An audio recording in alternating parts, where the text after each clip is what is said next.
I'm Jackie Brown. I'm CEO at MACPA, and this town hall is focused on tax. It might be why we have such a big crowd today because, well, it's constantly changing. But today we have from the MACPA team, we have Rebecca Brown, Director of Development, CPA, Bill Sheridan, our Chief Communications Officer, behind the scenes, Dee Sullivan, making everything run. And we have a Zoom room full of experts here to share some things with you, including our own member, Ed Carl from AICPA. So I'm going to introduce him in a minute, but Becca, if you would go to the next slide, you already have. There's the good news I'm looking for. So you all know if you come to a town hall, we like to use conferences.io. So just put it in your browser, macpa.cfo.cnf.io. Thank you. And we have some questions for you, starting with good news. And where do you work? What's your role? What's your experience level? And previous town hall attendance, have you been here before? And as always, give us some topics you'd like for the future. We actually had a meeting just earlier this week where we're looking at town halls in 2022. So I'd love to hear from you. About that. So we're going to go ahead. Those polls are open, and be sure to drop in your answers there. And Becca, the next slide. We're rushing through these opening slides so that you have time to hear from some of our partners and get right to the tax stuff too. So this is our member promise. I always like to share this at every town hall, just simply because it's just a reminder of our commitment to you, our members. And I'm sure like you're reimagining your organizations in the new normal, and what we call this promise came out of a work we did called MACPA 3.0, where we really focused on making sure that we're providing the community, the resources, the professional development like this program, and the advocacy you need to thrive in your careers and the work you do for your teams, your organizations, your firms. And anyway, this promise is centered on our purpose, core values, focus, and we believe will help you do great work going forward. So as I said, today we're focused on the important work of providing resources and advocacy having to do with the changing and challenging times in the tax world. So we're really excited to have some experts with you, including some preferred providers and partners of resources that we think are going to be helpful to you. So I'm going to turn this over to Bill Sheridan to introduce some of the people we have in the room. Yeah, thanks, Jackie. By now, I'm sure many of you are familiar with this slide. These are our preferred providers, right? We like to think of them as partners. These relationships truly are partnerships in our mind, and they're doing things that can help y'all become a little bit more future ready and thrive in a really kind of chaotic and ever-changing world. And help is the key word here. They all truly really want to help. So please reach out to them, find out more about what they can do and how they can help you. And you can find out more about every one of our preferred providers on our website, macpa.org. And a couple of our preferred providers actually are sponsoring today's town hall meeting. The first is Botkeeper. I guess we'll move on to the next slide. And I want to introduce you to Michelle Voyer. She's Director of CAS Optimization with Botkeeper and the CPA in her own right. So Michelle, welcome, and a few words from you, please. Thank you so much, Bill, and good afternoon, everybody. It's great to be here speaking with you today to share some information about Botkeeper. So first of all, what is Botkeeper? We are a human-assisted AI platform that automates bookkeeping and back office accounting. Not to lose sight of the platform piece of the puzzle, arguably our platform is just as valuable as the services and the AI tech that we provide for your bookkeeping transactions. Our platform allows you to collaborate with not only our team and our tech, but with your clients to get all kinds of the documentation that you need. We have a Smart Connect module where you can connect your bank accounts to pull statements for you automatically every month. We have Password Manager to assist with all of the different passwords that you need to collaborate with your clients on, whether that's to get into their payroll system or other third-party system. It's all built into one central centralized platform that we also then use to perform the services, including we surface to you in the platform any uncategorized or uncertain transactions that the partner can then, the partner being the CPA firm, can then take action, categorize it directly within the platform, or optionally send it right to your client in the platform. So I really just wanted to take a moment to focus on the value that our platform does provide to you, along with all of the machine learning and artificial intelligence that we apply to your transactional work to automate it and get it done quickly and efficiently for you and your clients. So common challenges, there's not going to be a lot of surprises here. I think we face this regardless of what department you're in and perhaps where you're located as well. I tend to think that it comes down to the last one in the lower right, which is the hard to hire and retain talent. I feel as though a lot of the other challenges that we face circle right back to this primary challenge.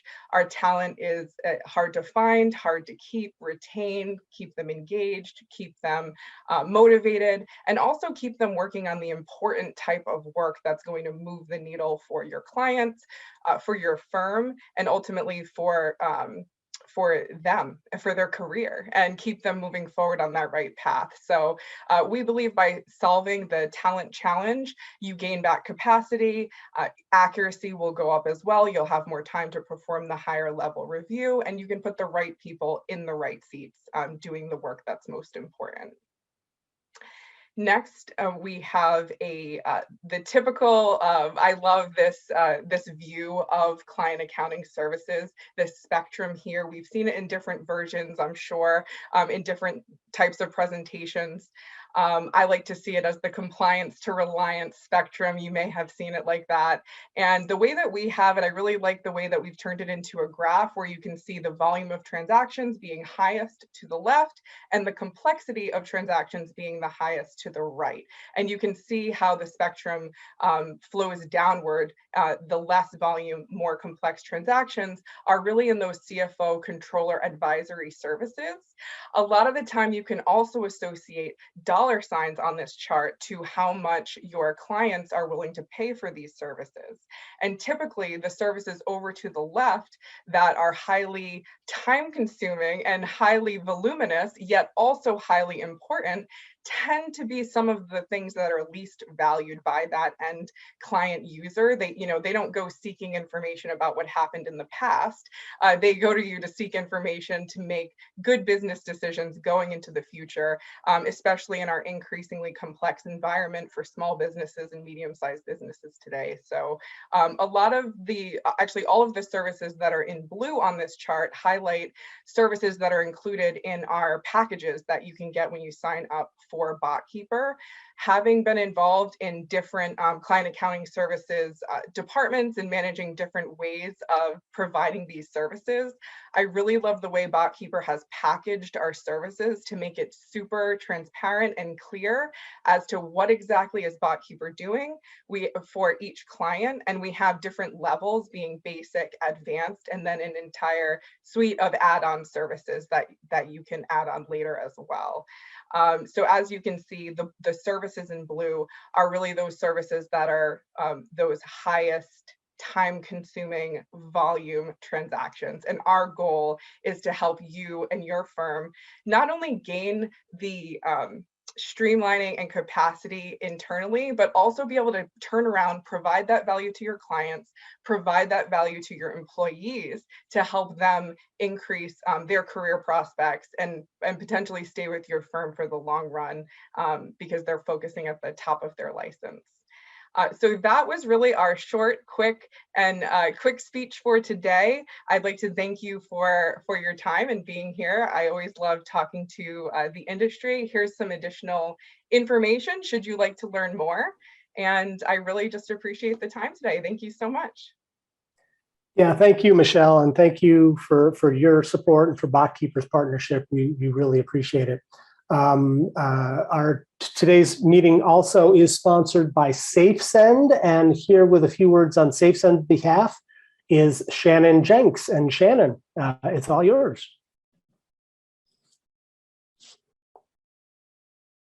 story of my life. I'm always on mute. Thank you so much, Bill. I appreciate it. Hi, everyone. Good afternoon. My name is Shannon Jenks. I'm the Director of Sales here at SafeSend. Am I needing to share my screen today, Bill, or do you have, I know the last couple that I've done. I apologize. No, we've got a couple of slides that you've sent ahead of time. So Fantastic. yeah, I think we're good. Okay, perfect. So what does SafeSend do? We are a software company that designs and develops efficiency tools for the tax and accounting industry. So we're looking to, our software is looking to bring automated workflow software that will allow the tax and accounting firm to automate their tax engagement lifecycle. So each touch point, or each time you communicate with your client, you're able to automate that process, standardize it, etc. What does that mean for your firm and client? For your firm, SafeSend allows you to go completely paperless. You can, for engagement letters, organizers, e-signing of the e-file forms, 8879s, all those state e-file forms, automating the assembly and the delivery of those packages, including K1s, and getting your invoicing paid. The benefit really is a more streamlined, standardized, and efficient process that eliminates staff frustrations, saving about $40 per return for internal labor and hard costs. As my cohort earlier was talking about, it's hard to find people today to actually hire and to retain. So being able to save those internal labor costs is really important. As for your clients, SafeSend means a simple to navigate paperless one-touch experience for when clients receive electronic engagement letters. Those organizers digitally fill those out, gather necessary source documents, sign those e-file forms, also review and complete those tax packages that you've sent, receive those K1s, distribute those out electronically and securely. They can then pay those invoices and any estimated tax payments that have come. In a nutshell, SafeSend ends client frustration for the firm. It increased return times, eliminates paper from the taxpayer's experience as well as to the firm, all while being, the easiest collaboration experience in the industry for taxpayers. Thank you so much. Shannon, thank you. I appreciate you being here. Thanks for your partnership. We really, truly appreciate it. Finally, before we move on to the topic at hand, which is tax, we are extremely excited to introduce to you our newest partners. They're the folks at Jpmorgan Chase, just signed on within the last couple of weeks. And this is truly exciting for us at the MACPA. We've been looking for folks in their space for a while now, and they've stepped up and want to offer you some ideas and solutions that can solve some of your issues. You'll be hearing a lot more from them in the coming weeks and months, but briefly to introduce themselves here are Deepak Soni and Casey Ring. Deepak, take it away. Thank you, Bill. Good afternoon, everyone. Thank you for this opportunity. My name is Deepak Soni, and I'm joining with my colleague, Casey Ring and Denise Tolu from Jpmorgan Chase Business Banking Department. We work with all small business segments to help them for any business need. And we are very excited to be part of MACPA. Looking forward to be connecting with you all in the coming year to get to know each other. If you have any question for me and Casey, please reach out to us directly for any business banking or financing. We are looking forward to be connecting with you. Wishing you all happy holidays, and thank you for having us. I'll pass on to Casey now for introduction.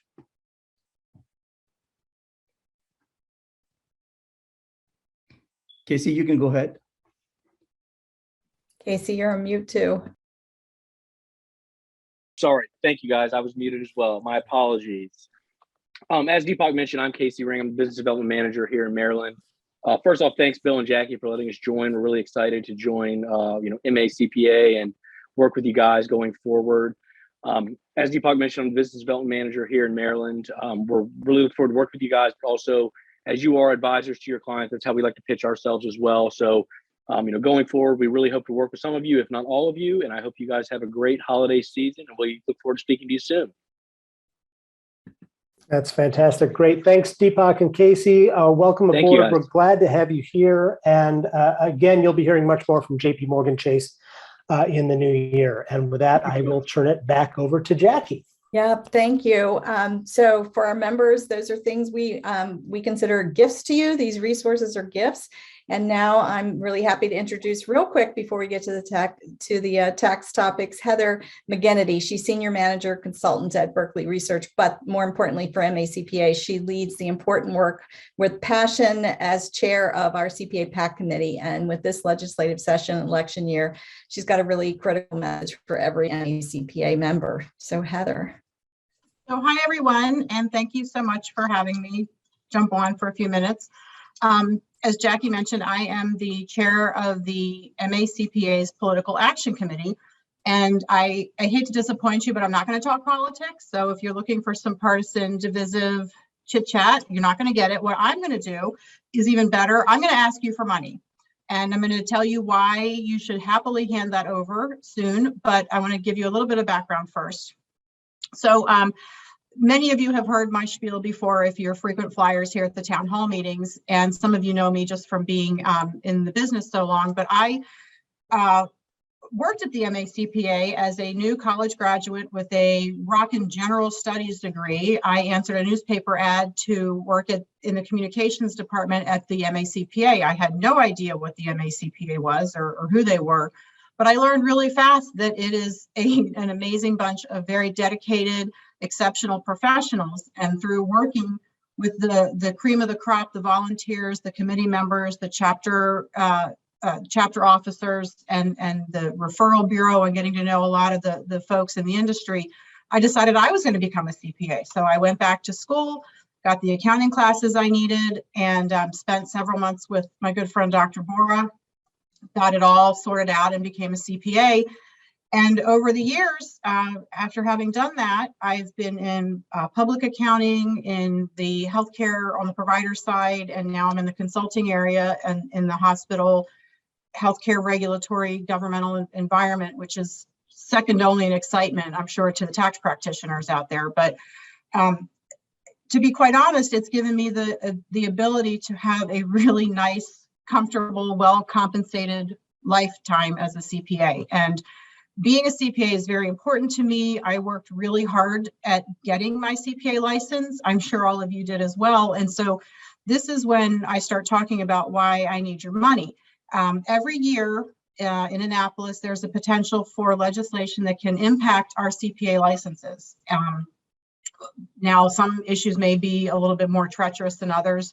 Right now, we're dealing with things like the sales tax on services, possibly contributory negligence, things like that can impact how we practice or how our license is regarded, or the other regulations around those three little letters that are so important to us in our livelihoods. So we are very well respected and highly regarded in Annapolis. We've forged a lot of really good relationships over the years, but there's a bit of a turnover in the atmosphere in Annapolis. Like, I don't want to get into the details of it, but there is some changing over of some higher ranking delegates and senators and some of the committee chairs and the treasurer. So we're going to have to be forging some new relationships while maintaining our old ones. And that takes money. You can see here that our PAC contributions last year were $3,100, $3,160. And thank you to each and every one of you out there who may have given that. The people who we're up against, like the trial lawyers and so forth, they're putting in a lot more. And another group out there that may or may not conflict with our ideas sometimes, are the realtors. They have almost $1 million in their fund right now. The trial lawyers, they collected $35,000 last year, but they've got about $300,000 in their bank account. We have almost $10,000, and $3,000 of that we collected last year.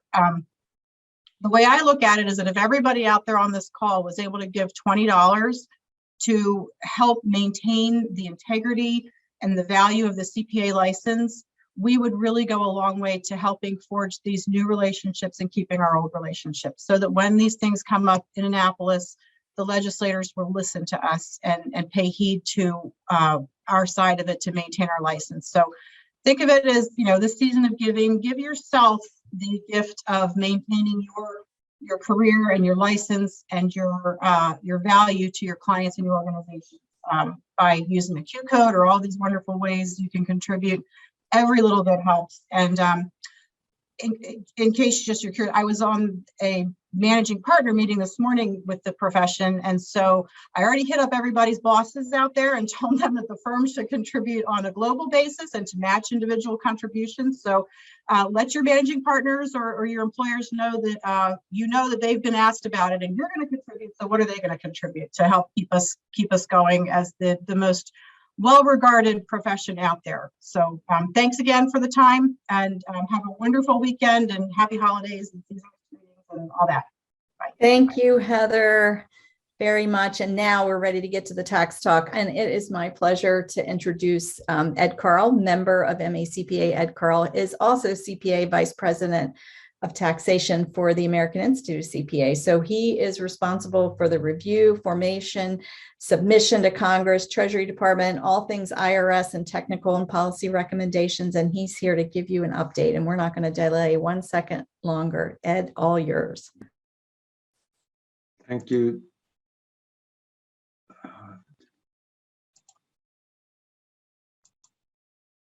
Okay, thank you very much. I appreciate being here, and I'm going to go through pretty quickly, mainly focusing on 2 topics, but I'm happy to take questions to the extent I can and in the time we have. So put your questions, submit them, and we'll try to get to them. Also try to stop a few minutes early to take questions, but if they're germane in the middle, I'll try to stop. Let's talk about the legislation that's moving through Congress, or not, as the case may be. I'll explain that. And we'll talk a little bit about IRS. So let's jump first into the legislative piece of this. So there basically have been 2 pieces of legislation moving through Congress this year. The first one is the Bipartisan Infrastructure Bill. Sometimes it's known by the initials BIF. It's a Bipartisan Infrastructure Framework.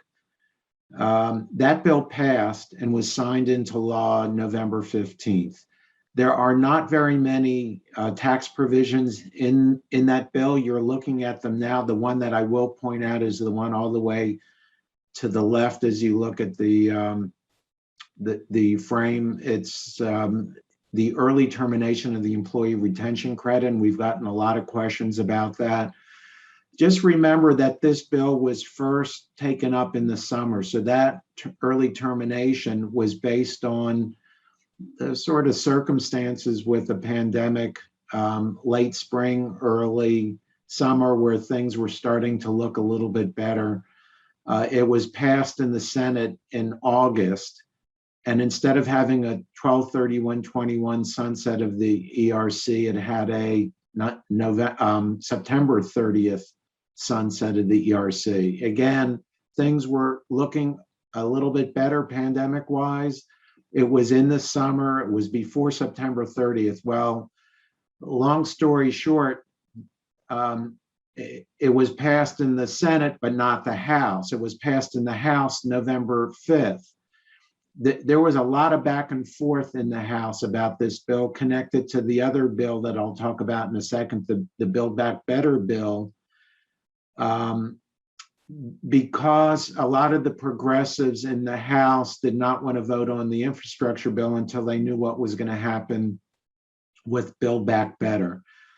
And after the election day, the beginning of November, where the Democrats didn't do so well in a couple of states, they decided that they were going to just move this bill on its own, or vote on this bill. So this bill was approved by the House November 5th, signed into law the 15th. Well, now you have a month-and-a-half gap between when the sunset was supposed to take place and when it actually took place. And there were businesses that took advantage of them. CPAs advised some of their clients about that. We submitted a letter about the situation early on to point out to Congress that it was confusing to have a retroactive sunset, particularly regarding penalties and also about payment plans. So I think you saw that IRS did issue some guidance about that situation was something that we raised early on. Now, the second bill, BBB, also known as Build Back Better or Reconciliation. The Reconciliation bill happens basically once a calendar year in Congress, and it allows the Senate to vote on legislation with a simple majority rather than a 60-vote majority. It's a big deal when you only have 50 Democratic senators plus the vice president who would break the tie. And so that is a big deal, but it has certain parameters about it. Excuse me. It means that it has to be revenue driven, it has to be budget focused.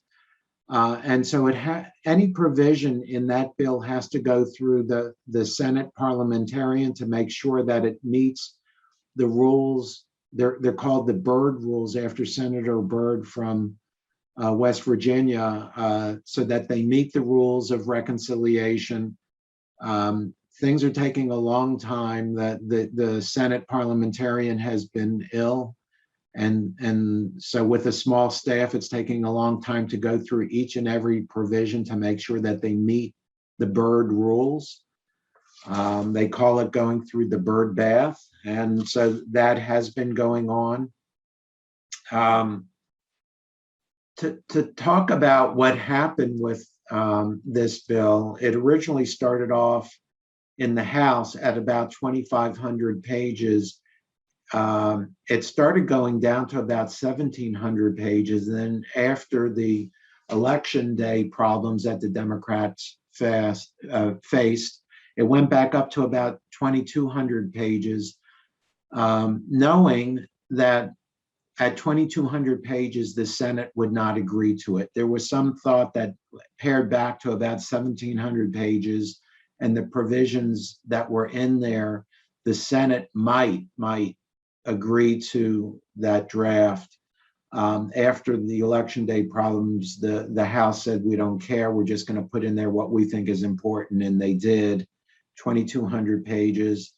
The Senate is starting to discuss this bill, and last Saturday, Senate Finance Committee Chair Ron Wyden released a draft of the bill. It was not finished, and generally you will not see a bill at that level of completion. It was not completed. If you've looked at any of the language, you'll see that there was language in there that said placeholder for SALT compromise.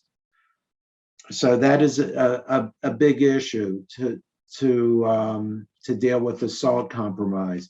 In the House version, what they did with SALT was to allow an $80,000 revised cap. And interestingly, with a revised cap that went up to $80,000, it actually raises revenue for this bill to pay for other provisions. The reason it raises revenue is maybe you'll remember that with tax reform at the end of 2017, TCJA, most of the individual and estate trust changes were sunsetting automatically 12/31/25.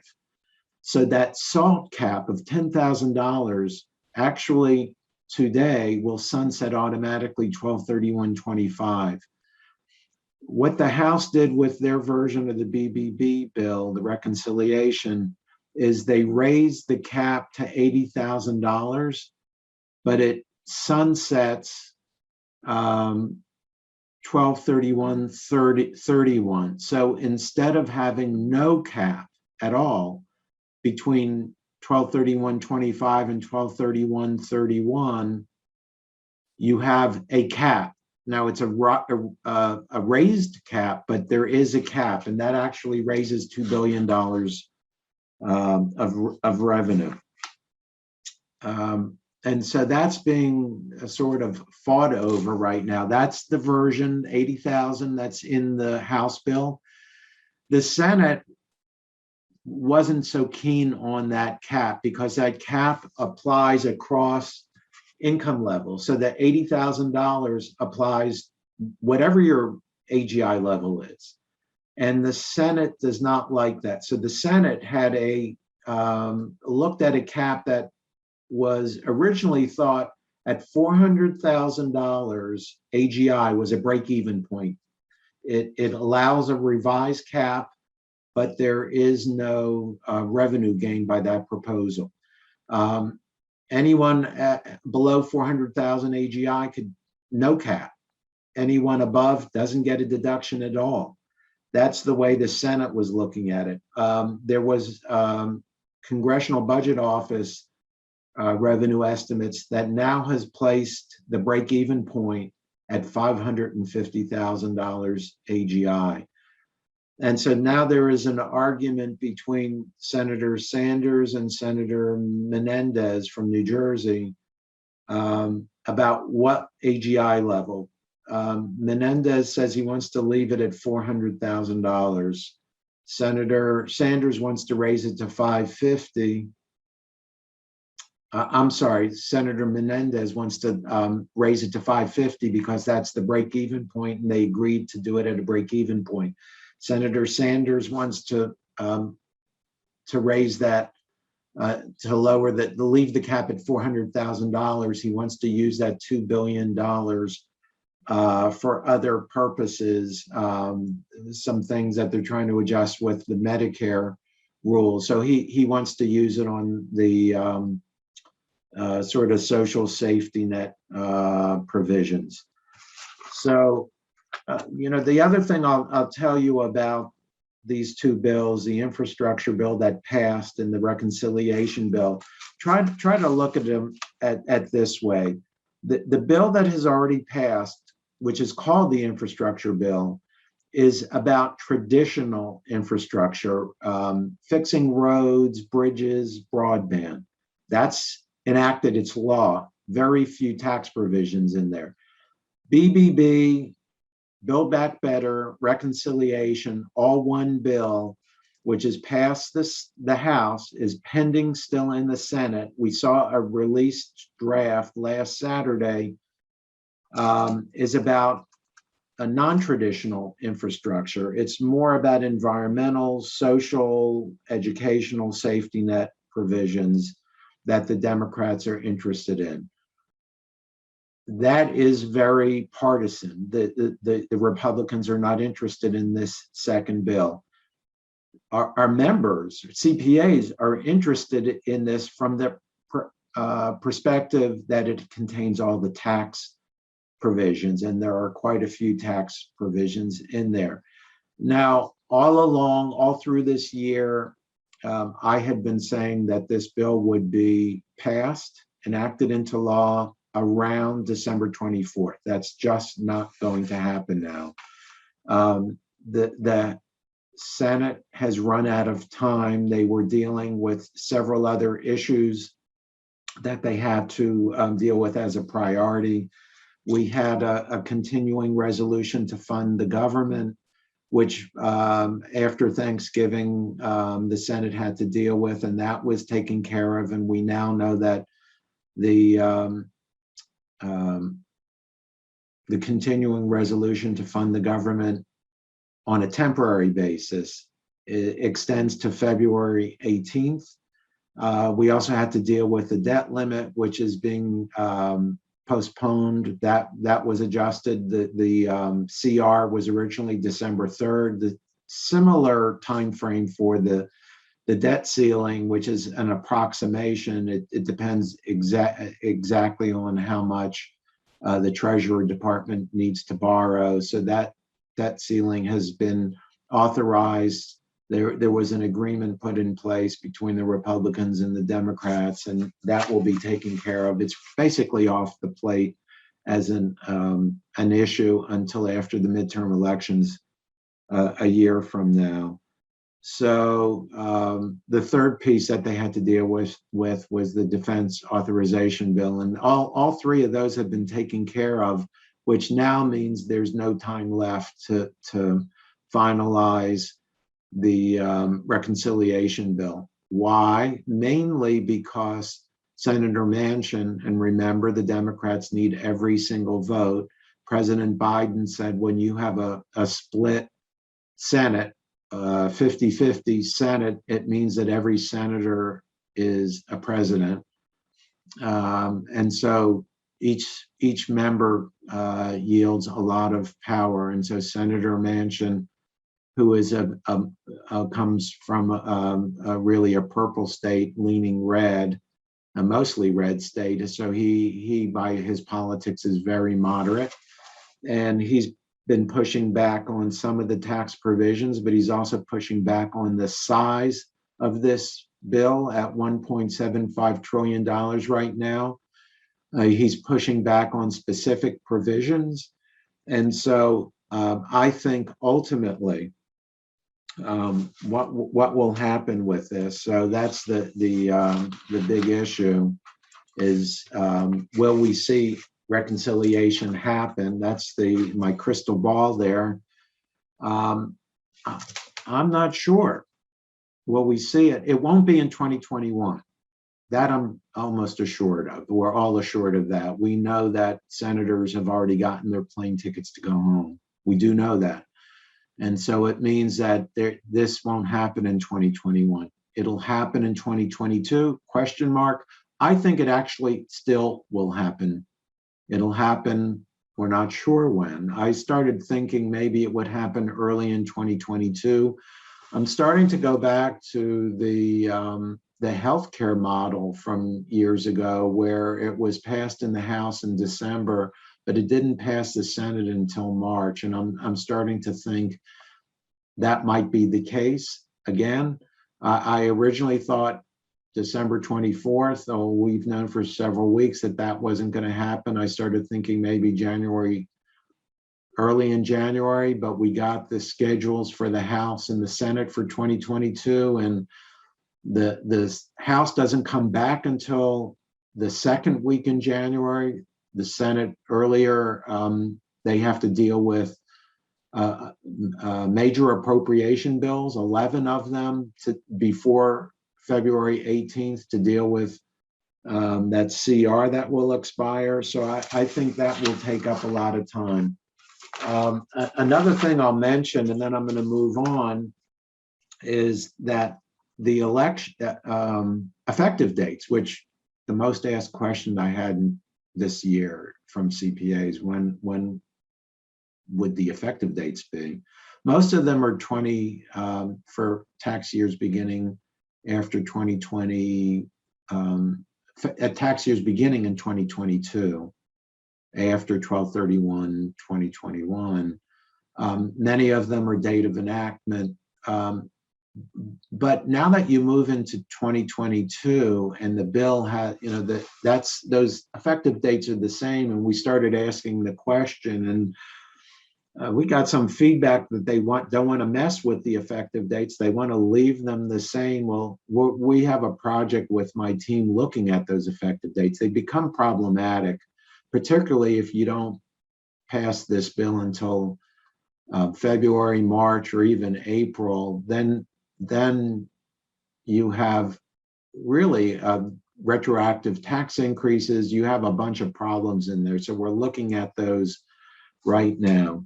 So I'm going to skip over this. We've done a lot of work with these bills, submitted a number of letters, and the material that you have, you can go to our website and look at some of those letters. We speak to people on the Hill every single day.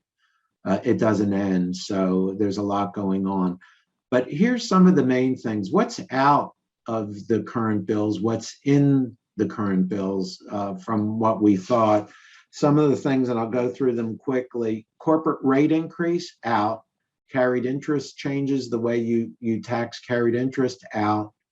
There was supposed to be ordinary income tax rate increase. Remember that top 39.6 rate was pared back in TCJA. That's out. Senator Wyden had a very short-lived billionaires tax. It was just exposed for a couple of weeks, although I will say he keeps talking about it, but that's out. capital gains and dividend rate increases, QBI changes, grantor trust changes, all out. I'll also point out the early sunset of the unified credit. So I mentioned that most of the individual and estate tax changes were from TCJA were set to sunset 12/31/25. They accelerated that in an early version of the bill to 12/31/21. We were telling people to look at some planning opportunities for 21 about setting up trust, about gifts, about a lower unified credit. That's still at that roughly $11 million mark. Portability, of course, for married couples, but that's still scheduled to sunset in 3 years. So you have to keep a close eye on that and still consider some planning opportunities. Okay, what's in? If you took so many things out, what's in? So the new thing in, if they took out the corporate rate increase, they added a 15% corporate AMT based on book income. We've never liked AMT because of the complexity surrounding it, but when you base it on book income, it's problematic for us. 1% excise tax on the repurchase of corporate stock. We're seeing some problems with the effective date on that and some other issues. I spoke about the revised SALT cap. That was added. Net investment income tax changes, and even though there's no increase in the highest marginal rate for individuals, they added a surcharge, 5% and 3% surcharge based on modified AGI of $10 and $25 million. Those are relatively high, but just note that for estates and trusts, those surcharges are at $200,000 and $500,000. So you have to keep a close eye on that. So do we have any surprises left when the Senate comes back the first week of January to talk about? Well, we know they still haven't concluded about the SALT cap. I think that the AMT is possible to come out. So I mentioned the power of each senator, in particular Senator Manchin. So interestingly, the Tax Foundation came out with some tables allocating where the AMT hits the most, which industries hit the most. Well, you can put in your conference IO which industries you think it hits the most. I'm going to pause for a second. You can put it in there to see. And then I'll go back to that in a second, the AMT and the corporate rate. But subchapter K, partnerships, there was some discussion in a draft that Senator Wyden released. That's not in. Prepare regulation, that could come back. We're watching that very closely. It's not in the draft that was released last Saturday. Retroactive sunset of the ERC, there was some discussion about possibly reinstating it for the fourth quarter, but now that we're going into 2022, I'm not sure that could happen. Treasury did deal with the penalty situation for that. So and I'm not sure that that's going to happen. There was a lot of discussion. So let's go back to AMT. The industry that gets hit the most with the AMT from a net income perspective is the coal industry. All right, so look at Senator Manchin and his power that he has. Is he going to vote on or allow the corporate AMT when it hits his state relatively heavily? So I don't know. I think it might fall by the wayside, the AMT, and instead they're going to have to raise some revenue from another source. That source is likely to be raising the corporate rate, not as high as it had been at one point. At one point, they looked at 26.5%. I think it might be 23 or 24%. Let's go on.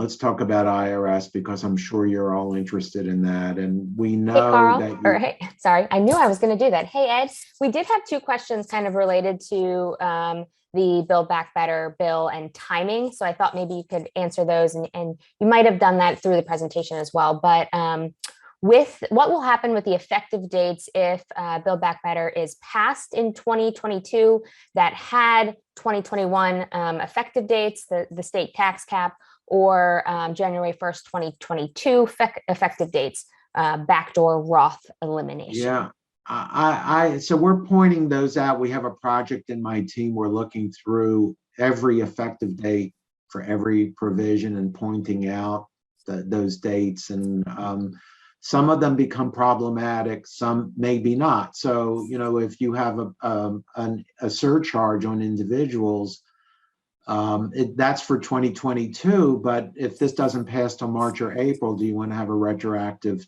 tax increase, and is that fair? On the other hand, if you have a retroactive deduction like a revised SALT cap, are you going to complain about that? I know that there are a lot of states will not. I think Maryland is one of them that might not complain about a 2021 effective date for a revised SALT cap. So it just depends on the provisions. It just depends on sort of what does the policy look like to do it. There's a section 1202 small business stock issue. I think it had a September 13th date. That's problematic. There are a few others. So it really will depend, but we are going to point those out. If this passes the first or second week of January, which I'm starting now to think not, it's not so problematic. If it passes March or April, then it becomes more problematic. We'll point these out to Congress. Thank you. And then this question kind of bridges the two topics a little bit. With the retroactive tax provisions in Build Back Better and the total mess that at the IRS, do you think the 2022 return dates will be changed? Oh, so that's, you know what, you have how many, over 600 members on this. So put that in your conference IO question. I will pull that. Do you want to hold to April 15th, or do you want to see that date changed? And if you want to see it changed, put the month, you know, just put the month you want to see 1040s and your state returns due. That's the same in Maryland. Put April, May, June, July, put what you want to see in there, because I think you'll get a big spread. When we talk about due dates, you get a big mix of answers from members. You know, if we advocate for a change, there are going to be a lot of members who would shoot me and a lot of members who would love me if we stay the same. So it really depends. We just saw with this horrible situation in Kentucky and other states with those storms that IRS has already deferred 1040 until I think May 15th. That's what we had last year. We had the worst situation last year where they bifurcated the estimated tax and the due date to May 15th. I would not want to see that bifurcation again. So it's way too early to answer that, Rebecca. I think it'll be on circumstantial. I think probably the bottom line answer is the IRS they're not going to want to change that due date, because they already have a mess, and then they have to reprogram, and they don't have the resources to do that. And so it's going to really, that push is going to really have to get to shove to get them to want to change that date. And I think the same thing with most members. They're not going to want to change. Most members are not going to want to change, but you'll have to sort of read the conference IO answer for me and let me know what you're seeing as answers. Yeah, it's funny. We asked this during, COVID and last year too, because as you said, your members at AICPA, you were seeing that split. Half of the people will love you, but a lot more people might not like you for doing that or advocating for that. Right now in conferences IO, we're seeing about 41%. It's as soon as I say it, it moves on me, but 44% right now saying keep it with April. And then it's really split kind of in thirds between July, June, and May. And as that continues to move, I can send you this final report Yeah, just I so you would have the love to ideas for see that. Maryland. I would Yeah. love to see that. All right, so let's talk for a few minutes because we're going to run out of time soon. In 2016, so look at where the line at the top of this slide says tax year. That's for the filing, the tax returns 2015, which were the 2016 tax filing season, so January through April of 2016. And we did a survey right after filing season ended in 2016 about member satisfaction with the IRS, because we felt, based on circumstances that we saw, it had hit rock bottom. And if you add up the lines on this slide, it's hard to see, but our member satisfaction rate was at about 21% in 2016. 21% satisfaction with IRS, which we thought was rock bottom, and our governing council got involved and we initiated a number of projects. And then it started going up, 30% in 2017 and 38% in 18 and 44% in 19. And then we have the pandemic hit in 20. And satisfaction drops to 35%. Well, you know what it was for the tax year 2020, that's the orange slide. If you add those up, so that's for this past year. We didn't think things would get below rock bottom from 16, and it got bad in 2020. We thought things would start to get better. Well, we know the pandemic has sort of lingered. It went down to 10%. So I don't know what you call that. If rock bottom was 21%, Rebecca, maybe you can help me, and maybe people can help me put in ISO again. What do you call below rock bottom? I'm not sure, but it's at 10%. We didn't really need the survey to tell us how upset our members were with IRS service issues, because we hear from them every single day. I speak to members almost every day, to people who email us or call us. I speak to them. But we do the survey anyway to sort of keep track of things. And, you know, you talk about courtesy disconnects. Courtesy disconnects really goes to about the phone service levels. So 69% were saying they still get courtesy disconnects. A courtesy disconnect means you've been on hold for up to about 2 hours, and then the IRS just hangs up on you, but they tell you we're hanging up, and then they hang up. So that's the courtesy piece of the disconnect that they tell you. We know that the phone service levels have been horrible. During filing season, there was about a 2% answer rate. The commissioner had said at one point they were receiving 1,500 calls a second. 1,500 calls a second. They received in the first 6 months of 2021, 199 million calls in the first 6 months. That's 5 times the calls they receive in a normal year. 5 times they receive in a normal year in the first 6 months.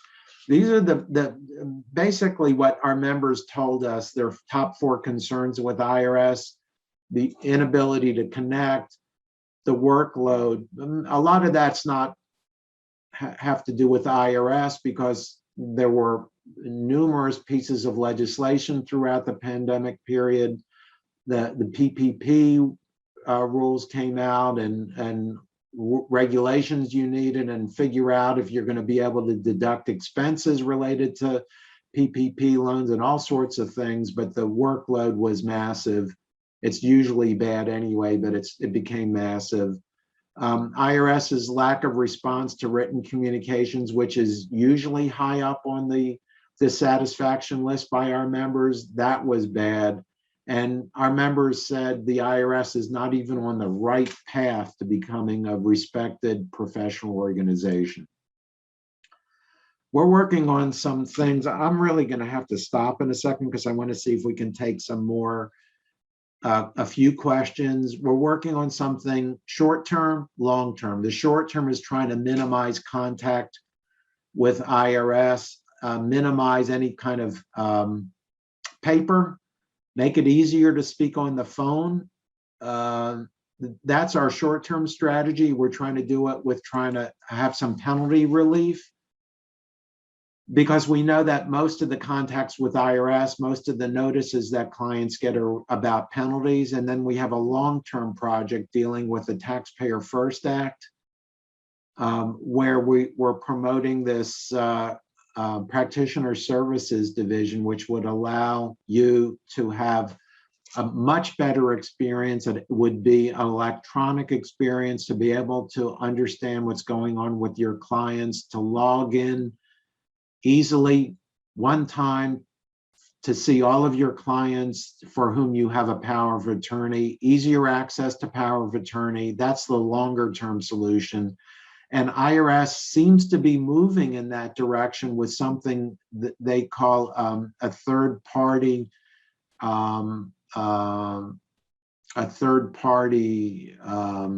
access to taxpayer information. So we're hopeful that from a long-term perspective, we're going to have some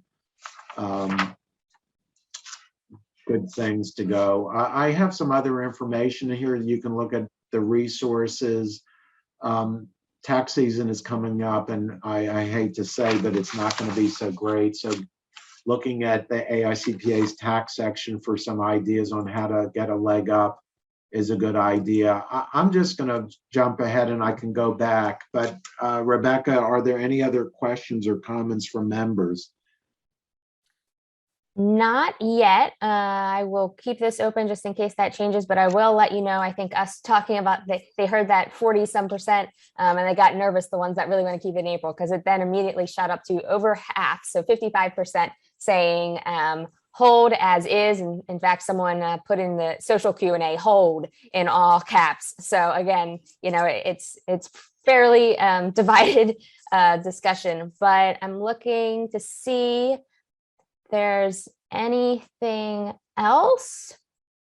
Well, I have a couple of other things I can add until if you see something. I will continue to watch. Me, Rebecca, and send me that data. You know, I have members call me up. What the heck is wrong with you, Ed? Why did you tell IRS to change the due date?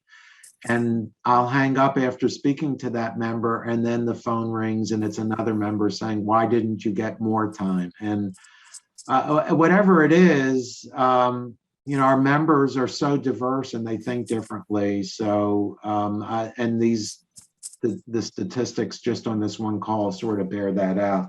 All right, so if you have any clients who are in states impacted by Hurricane Ida,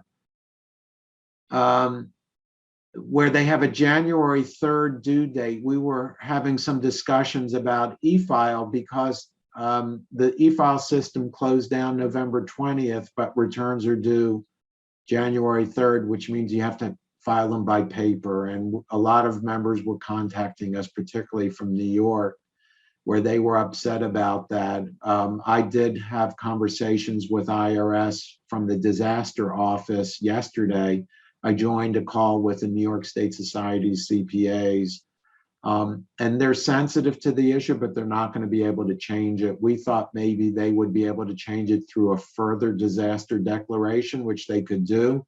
It doesn't seem to happen. So it means you're going to have to file a paper return. Some members that I heard from, if they completed the return and there's a refund, or they pay the tax due by January 3rd, are going to wait to file until the e-file system reopens at the end of January, the beginning of February, and file it electronically, file it then. You have to be careful about doing that to make sure that there are no elections on the return, because elections have to be filed on a timely filed return. And you also, if you feel that there are positions on the return that could be audited by the IRS and changed, and then you have a balance due on the return, and it's not a timely filed return, then you have penalties then. So you have to be careful, but that's what some CPAs have said they're going to do. They'll pay the tax, or if they have a big refund, they'll apply the refund to the next year and just wait to, or if someone wants the refund in particular, you may have to wait 3, 4, 5 months to get that refund or longer. They're going to say, just I'm going to e-file in February and get that refund much faster. Looks like we did have 2 questions come in. One about the best course of action for individuals who have not received their 2020 return after submitting a paper return. Not received a refund. Correct. They have. Yeah, don't do too much. We're starting to hear from people who I speak to that they're starting to see things move.